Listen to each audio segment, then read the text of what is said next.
आपण सत्ता आणि हिंसा या दोन गोष्टी लक्षात घेतल्या पाहिजे. म्हणजे हिंसाचार का घडतात तर त्याच्या पाठीमागच्या कारणांमध्ये सत्तेचं काही एक गणित असतं. ते सत्तेचं गणित आहे हे लक्षात घ्या तुम्ही. थोडीफार मांडणी आलेली आहे, म्हणजे आशा त्यांच्याकडून आली, अजून 2-3 मला वाटते कुसुम बाळसराफ पण बोलताना बोलली आहे, काही आले आहेत मुद्दे तसे. सत्तेचं एक त्याच्यामध्ये गणित असतं आणि ही सत्ता नुसती सत्ता नसते हे लक्षात घ्या. ती नुसती सत्ता म्हणून ती वावरत नाही, तर त्या सत्तेमध्ये एक माज असतो, एक प्रभुत्वशाली एक त्याच्यामध्ये अर्क असतो की आम्ही मोठे आहोत आणि वर्चस्व गाजविण्याची एक त्याच्यामध्ये प्रवृत्ती असते. यामध्ये आपण जर अधिक खोलामध्ये जर विचार केला तर आपल्याला लक्षात येईल की याच्यामध्ये एक मानसिक प्रक्रिया असते, सायकोलॉजिकल याच्यामध्ये एक गुंतागुंत आहे या याच्यामध्ये सुद्धा. त्याचाही अभ्यास आपल्याला करावा लागेल हिंसाचाराच्या पाठीमागे. आपण हे जातीच्या बद्दल बोलत असताना सगळ्यांनी एक मान्य केलेलं आहे इथे की आपल्या देशामध्ये चातुर्वर्ण वर्ण व्यवस्था आहे. म्हणजे आपणच आता म्हटलं की जाती काही जात नाही, आपण जरी आपण किती म्हटलं तरी इथून गेल्यावर आपण बरोबर जात सांगतो. आपल्या प्रत्येकाची ओळखच मुळात जातीनिहाय आहे हे लक्षात घ्या. त्यामुळे आपण कितीही आपण म्हटलं, आपण इथे ज्या जमलेले आहेत त्याच्याबद्दल मी बोलत नाही, पण समाजामध्ये वावरताना आपण बघतो आहे की जात हा प्रामुख्याने घटक आपल्या समोर डोळ्यासमोर येतो. भारतामध्ये चातुर्वर्ण वर्ण व्यवस्था आहे, जातीची उतरंड आहे आणि एक जातीच्या उतरंडीमध्ये सगळ्यात वरती जो आहे, जो वरच्या स्थानावर आहे, त्या वरच्या स्थानावर जो समाज आहे त्या समाजाला कडे सगळ्या सत्ता आहे. सगळ्या म्हणजे सामाजिक, सांस्कृतिक, आर्थिक, राजकीय सगळ्या सत्ता आहेत. बरं, त्या सत्ता कशा मिळाल्या? त्या विनासायास मिळाल्या, कोणतंही कर्तृत्व न गाजवता मिळाल्या, विशेष पराक्रम कुठलाही न गाजवता मिळाला. कशामुळे मिळाला? केवळ त्या आईच्या पोटी जन्माला आलो म्हणून मिळाला. कारण बाबासाहेबांनी नंतर म्हटलेलं आहे की तुमच्या पोटी जन्माला आलो की आम्ही हे समजायचं काय म्हणून. तर हे जन्माला आले त्या जातीमध्ये म्हणजे जन्माधिष्ठित ती वरची व्यवस्था आहे आणि तिथे कुठलाही पराक्रम नाही, काही नाही, पण विनासायस तो विशेषाधिकार ते एक त्यांना मिळालेले. कुठला? सामाजिक, सांस्कृतिक, आर्थिक, राजकीय सगळ्या व्यवस्थेचे सगळे फायदे या वर्गाला मिळालेले. लक्षात घ्या, मी एकेका मुद्द्याकडे येते आहे. हे फायदे सगळे मिळालेले आहेत. यातनं काय निर्माण झालं? यातनं सत्ता निर्माण झाली, एकाधिकारशाही निर्माण झाली. कारण ही राबवता येते, ही प्रभुत्वशाली आहे, ही इतरांवर वर्चस्व ठेवण्यासाठी आणि आपल्या वर्चस्वाखाली अंकित करण्यासाठी, राबविण्यासाठी आणि आपल्या जातीला मिळणारे जे सगळे विशेष अधिकार आहेत त्या अधिकाराला परत संरक्षित करण्यासाठी. नुसते अधिकार नाही, ते गंमत नाही बरं का, नुसतं ती वरची जात सतत काळजी करत असते की आमच्या अधिकाराचं हनन होऊ नये किंवा आमच्या हातून ही सत्तेची जी दोऱ्या आहेत त्या दोऱ्या ढिल्या पडू नयेत. याची सतत हिंसाचाराच्या पाठीमागे हे कारण आहे की हिंसाचार दिवसेंदिवस का वाढत आहे? कारण या ज्या सत्तेच्या दोऱ्या आहेत, जाती व्यवस्थेतील आलेल्या ज्या सत्तेच्या दोऱ्या आहेत त्या सत्तेच्या दोऱ्या अशा घट्ट पकडून ठेवलेल्या आहेत त्या जातीमुळे. आता झालं असं की या जातीची जी एकाधिकारशाही होती किंवा जो विशेष अधिकार होता, जो सन्मान वगैरे मिळाला, याला पहिला धक्का जर कोणी दिला असेल या देशामध्ये तो तथागत सिद्धार्थ गौतम बुद्धांनी दिला. हे तुम्हाला मान्य करावं लागेल. तो दिला त्यांनी तो धक्का आणि तिथून जाती व्यवस्थेचं फार मोठं निर्मूलनाला म्हणा किंवा समतेच्या पातळीवर लोकांना आणण्यासाठी, समाजाला आणण्यासाठी प्रयत्न झाला. आणि त्याच्यामध्ये परत ही जाती व्यवस्था कडवी करण्यामध्ये पुष्यमित्र शृंगारचा त्यांनी कसा तो उपयोग करून घेतला आणि इथली जाती व्यवस्था परत वर आलेली आपल्याला लक्षात येते. मग आता मी पटकन परत पुढे इकडे न जाता परत आता 19व्या शतकाकडे येते. 19व्या शतकामध्ये महात्मा ज्योतिराव फुल्यांनी हीच मांडणी केलेली आहे की जर आपल्याला इथली जाती व्यवस्था जर नष्ट करायची असेल, त्यांनी सरळ म्हटलेले आहे की या देशातील समतावादी आणि संपन्न असा समाज नष्ट करण्याचं काम आर्यांनी केलेलं आहे. हे महात्मा ज्योतिराव फुल्यांचं विधान आहे.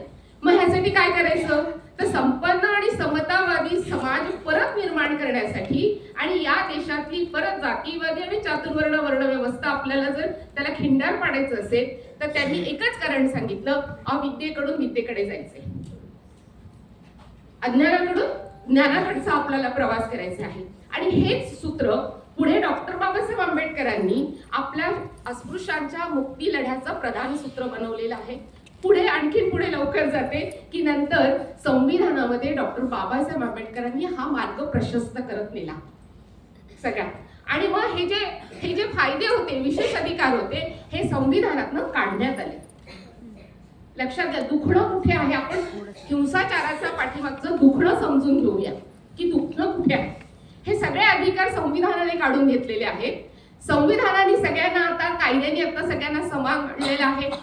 आणि एवढंच केलेलं नाही, म्हणजे आता स्वातंत्र्याचा अधिकार सगळ्यांना सारखा उपभोगता येतो, अभिव्यक्तीचा अधिकार उपभोगता येतो, मतदानाचा अधिकार सगळ्यांना सारखा, म्हणजे सारख्या एका याच्यामध्ये सगळ्यांना संविधानाने आणून ठेवलेलं आहे. बाबासाहेबांनी मनुस्मृती सुद्धा त्यासाठी जाळली 1927 ला 25 डिसेंबरला, की ही मनुस्मृती म्हणजे स्त्रीमुक्तीचा आपला, आपण त्याला जाहीरनामा म्हणतो, स्त्री दास्त्याचा. आणि इथून निर्मूलनाची जी प्रक्रिया ती सुरू झाली. आता संविधानामध्ये आलेले सगळे कायदे जे सगळ्यांसाठी सारखे होते, तो पहिला धक्का ब्राह्मणी व्यवस्थेला मिळालेला आहे. हे लक्षात घ्या की अरे आजवर आम्ही जी सगळी सत्ता राबवलेली होती, आजवर आम्ही सगळे जे विशेष अधिकार राबवलेले होते, आजवर आमची जी काही एकाधिकारशाही होती, या एकाधिकारशाहीला सगळ्यात पहिला धक्का दिला असेल तर आता संविधानाने दिलेला आहे. त्यामुळे आतमध्ये म्हणजे सबकॉन्शियस माइंडचा आपण विचार केला पाहिजे. ब्राह्मणी व्यवस्थेच्या मनामध्ये धुमसत असलेला राग आणि सबकॉन्शियस माइंड मध्ये या सगळ्या गोष्टी ज्या चाललेल्या आहेत, त्या सबकॉन्शियस माइंड कशा पुढे काम करत आहे ते पण आपण आता लक्षात घेऊया. हे एक झालं. आणि त्याच्यानंतर आणखीन संविधानामध्ये जो जे रागाचं आणखीन काम आहे, म्हणजे जाती हिंसाचाराच्या पाठीमागे आणखीन एक कारण आहे, ते म्हणजे आरक्षणाचं.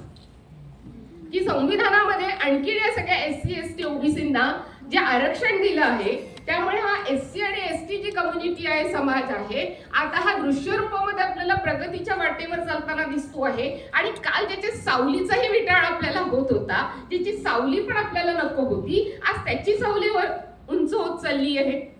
आणि आता तो साहेब पण झालेला आहे, म्हणजे आता त्याला साहेब पण म्हणावं लागतं. हा जो हे दुखणं आहे, हे सगळं दुखणं आहे की आरक्षणामुळे मिळालेला हा जो सगळा लाभ आहे, या लाभामुळे आता हा समाज पुढे गेलेला आहे. आणि हा कालपर्यंत आमच्या पायाखाली होता, कालपर्यंत आम्ही याला वाटते तसं वागवत होतो, आज हा आमच्या पुढे जायला निघालेला आहे. आणि मग ह्यासाठी ब्राह्मणी व्यवस्थेनी मधल्या फळीतल्या ज्या सगळ्या जाती समूह आहेत, म्हणजे तिकडे क्षत्रिय असेल, पण आता त्यात राजेशाही नसल्यामुळे काही तसा क्षत्रिय आपल्याला दिसत नाही त्या पद्धतीचा, पण क्षत्रिय असेल, वैश्य असेल, आणि मधल्या ज्या काही फळी जाती आहेत, या मधल्या जातींना अतिशय काय म्हणतात त्यांना, अतिशय काळजीने तयार केलेले आहे. आपण आता ज्या काळात आपण 50वं वर्ष घेतोय, त्याच काळामध्ये RSSचं 100वं वर्ष सुरू होत आहे, झालेलं आहे. 100 वर्ष पूर्ण झालेले RSSला. हे लक्षात घ्या, जाती हिंसाचाराच्या पाठीमागे काय कारण आहे. RSSनी या देशामध्ये 100 वर्षामध्ये हिंदुत्व आणि हिंदू धर्माला जितकं मजबूत करण्याचं काम केलेलं आहे, त्याचबरोबर या व्यवस्थेमधली जाती व्यवस्था सुद्धा मजबूत करण्याचं काम केलेलं आहे. हे लक्षात घ्या. म्हणजे एक आपण का म्हणतो आहे की जात जात नाही, इतके वर्ष झाले संविधान येऊन झाले, पण जात का जात नाही, कारण एका बाजूला हिंदू धर्म जसा त्यांनी की गर्व से कहो हम हिंदू झालेला आहे, तसंच आता जाती व्यवस्था मजबूत झालेली. लक्षात घ्या, खालच्या तळाशी असणारा सुद्धा हिंदू जो असेल, तो गर्व से कहो हम हिंदू मध्ये एक असतो. तो तेव्हा हे म्हणत नाही की माझ्यावर जाती, ते आमच्या तो सरळ सांगतो की हे आता चालत आलेलं आहे ना, चालू द्या असं म्हणतो. पण तिथे मात्र तो एक असतो. त्यामुळे जात ही अपरिवर्तनीय गोष्ट झालेली आहे. ती मानव निर्मित आहे. जशी पितृसत्ता ही मानव निर्मित आहे, तशीच जात व्यवस्था देखील मानव निर्मित आहे. ह्या एकमेकांवर अवलंबून असणाऱ्या गोष्टी आहे. म्हणजे स्त्रीवाद आपल्याला खरंच रुजवायचा असेल, स्त्रीवादाकडे खरंच आपल्याला जायचं असेल, भारतीय स्त्रीवादाकडे आपल्याला जर जायचं असेल, तर केवळ पितृसत्ता या देशामध्ये विचार करून चालणार नाही. आपल्याला जाती व्यवस्थेचाही विचार करावा लागणार आहे. कारण या दोन्ही व्यवस्था एकमेकांवर अवलंबून असणाऱ्या आहे आणि दोन्ही सारख्या चालत असतात. हे लक्षात घ्या. RSSनी हे काम केलेलं आहे. 2014 नंतर RSS पुरस्कृत आणि RSSच सरकार या देशावर आलेलं आहे. आणि त्याच्यामुळे आपल्याला लक्षात यायला लागेल की आता मात्र लोक जातीच्या बद्दल अगदी आता सरळ सरळ उघडपणे बोलायला लागले. कालपर्यंत थोडंसं मागून बोलत होते, पण आता उघड म्हणतात आहे. त्यांची जी डेअरिंग धाडस जे आहे ते धाडस आता इतकं झालेलं आहे की आता वेगवेगळ्या समाज माध्यमात तुम्ही बघा, जातीचा विशेष अहंकार, जातीचा विशेष तो जो हे आहे दर्जा, की आम्हाला हा दर्जा आहे, आम्ही या जातीचा आहोत, त्याचा अहंकार आणि अभिमान आता आपल्याला त्या वेगवेगळ्या रील्स म्हणजे जातीचं पोषण करण्याची जी प्रक्रिया आहे ती अधिकाधिक घट्ट होत चाललेली आहे. ती आपण लक्षात घेऊया. आता आपल्याला लक्षात येईल की आपल्या देशाच्या निवडणुकांमध्ये सुद्धा आता जात अग्रभागी आला आहे. एवढंच नाही तर मी असं म्हणेन की आता जातीचं सुद्धा राजकीयकरण झालेलं आहे. जातीचं राजकीयकरण झालेलं आहे आणि इतके आता आपल्या समोर धोके आहेत त्या हिंसाचाराच्या पाठीमागे. त्यामुळे जातीय हिंसाचाराच्या पाठीमागे मी जे सांगते आहे या सगळ्या घटना आहेत. त्याचं मानसिक एक शास्त्र आहे, त्याची मानसिक एक गुंतागुंत आहे. कारण वरच्या जातीला दिलेला जो धक्का आहे संविधानाने, तो जो धक्का आहे तो पचवण्याच्याच पलीकडचा धक्का आहे. आणि म्हणून या देशामध्ये संविधान नको मनुस्मृती हवी हे आता आपल्याला ऐकायला येते आणि ते लागू पण होते, म्हणजे होईलही कदाचित. आपला प्रयत्न आहे आणि म्हणून आपल्याला समतावादी दिशेने निघायचं असेल, आपला जो स्वतःचा नारा आहे स्त्रीवादाचा, आपल्याला मनुस्मृतीचा विरोध केल्याशिवाय या देशामध्ये जाती निरपेक्ष किंवा जाती अंताचा लढा आणि पितृसत्तेचा लढा आपल्याला सोबत लढावा लागणार आहे. लक्षात घ्या. आपल्याला जर असं वाटत असेल की समतेचा लढा लढायचा आहे, आपण स्वतः इथे 3 दिवस जो नारा देतो आहे समतावादीकडे जायचंय किंवा आमच्या दृष्टीने आम्हाला स्त्रीवादाकडे जे बघायचं आहे, त्यासाठी जाती अंताचा लढा हा आपला प्रधान लढा असला पाहिजे.